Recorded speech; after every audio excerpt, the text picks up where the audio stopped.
नमस्कार। आप सभी को हमारे चैनल पे बहुत बहुत स्वागत है और उम्मीद करते हैं कि आप सभी स्वस्थ और सुरक्षित होंगे।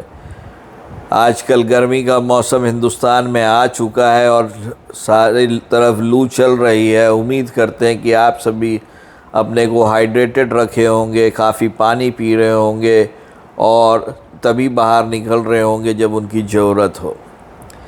लेकिन चुनावी माहौल में हम लोगों में से बहुत सारे चुनाव प्रचार के लिए जब कोई आता है तो उनको सुनने के लिए जाते हैं और काफ़ी भीड़ लगी रहती है। कहीं पे लाख है, कहीं पे 2 लाख है और वो सब भीड़ में फिर गर्मी का मौसम है, इसलिए ध्यान रखना चाहिए। आज मैं एक प्रेस कॉन्फ्रेंस सुन रहा था। कांग्रेस के बहुत बड़े नेता जयराम रमेश साहब का, और मेरे को अचानक से एक लाइन सुनाई पड़ी कि उनके स्टार प्रचारकों की लिस्ट, और उनके स्टार प्रचारकों की जो लिस्ट है, तो मैंने ये सोचा कि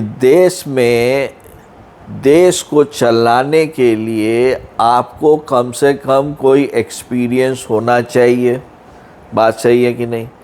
या तो आप किसी राज्य में कोई मंत्री रहे हो, या सरकार में कोई मंत्री रहे हो, या नहीं तो आपने कोई चीफ मिनिस्टर का रोल अदा किया हो। सिर्फ एमपी बन जाने से कोई उस रोल को अदा नहीं कर पाता है। आप राज्य सरकार, जैसे होता है ना कि जब आप स्कूल से आगे बढ़ते कॉलेज में जाते हैं, उसी तरह राजनीतिक डिग्री होती है। तो जयराम रमेश ने कहा कि उनके 3 स्टार प्रचारक हैं।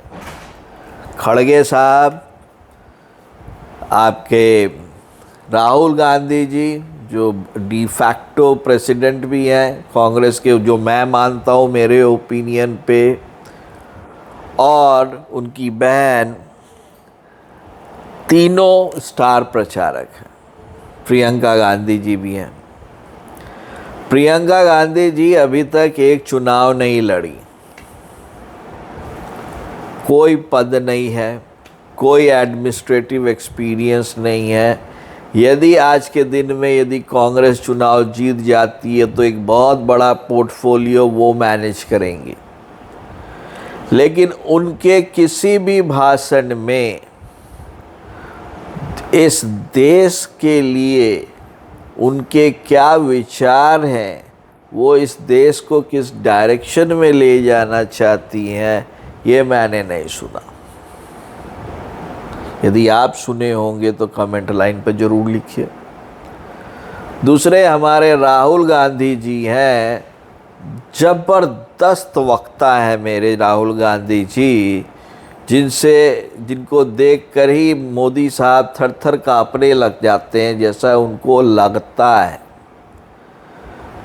जब संसद में वो खड़े होकर बोलते हैं तो बहुत अच्छा बोलते हैं कि लोगों को समझ ही में नहीं आता कहाँ से शुरू किया था, कहाँ ख़त्म किया था। और खड़गे साहब जब बोलना शुरू करते हैं तो वो गाली के बिना काम ख़त्म ही नहीं करते। जो 3 धुरंधर हैं। अब राहुल गांधी साहब को यदि बाहर विदेश में यदि प्रधानमंत्री बन जाएं और वो देश के बाहर जाएं, तो जहाँ पे जाके उन्होंने इस देश को इतनी गालियाँ दिया कि यहाँ पे माइनॉरिटीज़ के ऊपर में ये हो रहा है, वो हो रहा है, हिंदुस्तान का लोकतंत्र खतरे में है और हिंदुस्तान में ये होता है, तो उनको कौन सीरियसली लेगा? जिसमें नेशनलिज्म की कमी हो उसको सीरियसली कोई लेगा नहीं, क्योंकि एक दिन में कोई देश बदल नहीं सकता, एक दिन में कोई सिस्टम नहीं बदल सकता। तो यदि वो आज जाके बोलेंगे कि मैं प्रधानमंत्री बन गया हूँ, सब चीज़ बदल गया, तो लोग तो हंसेगा ही।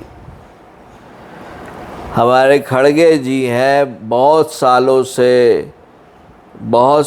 से वो चुनाव या लड़ रहे हैं, अभी राज्यसभा के मेंबर हैं, और उनके पुत्र ने जिस तरह से के वचनों का या इस्तेमाल किया है शब्दों का, क्या आपको लगता है कि उस तरह की पर्सनालिटी को सरकार बनाने का दायित्व देना चाहिए? बहुत सिंपल सी चीज़ है।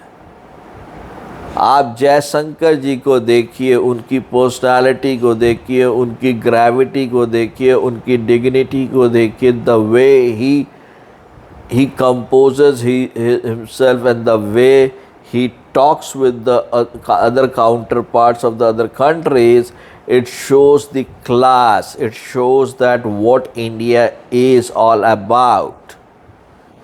Correct?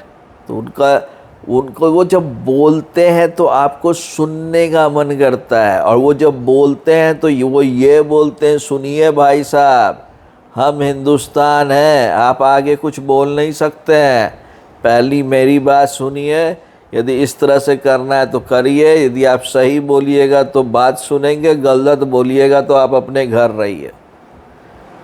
ये जयशंकर जी हैं। उस तरह के विदेश मंत्री होने से देश का प्रभाव बहुत अच्छा पड़ता है। तो आपको क्या लगता है, इन 3 स्टार प्रचारक यदि कांग्रेस को वापस सरकार में लाते हैं तो क्या ये मंत्री या कोई पोर्टफोलियो के हकदार हैं? ज़रूर जवाब दीजिए। तब तक के लिए आप सभी को हमारी ओर से बहुत बहुत नमस्कार।